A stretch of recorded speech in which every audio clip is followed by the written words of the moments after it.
ตรียมเครื่องขึ้นรถ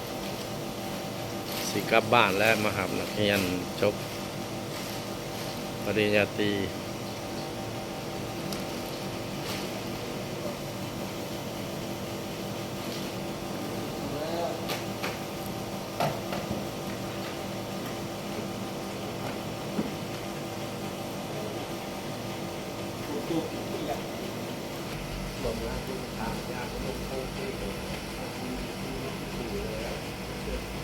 จริงเนอะ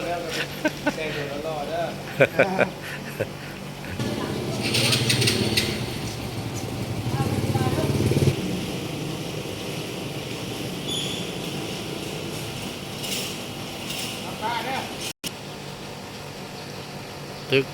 เก้าสั้น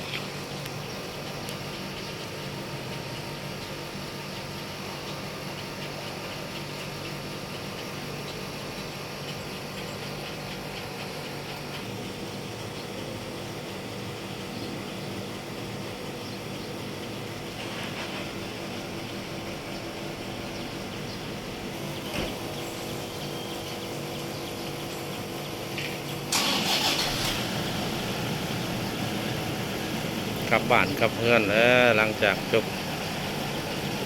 เรียน8 ปีแล้วเรียน6 ปีแล้วกลับแล้วน้องนักเรียนเขาเนื้อ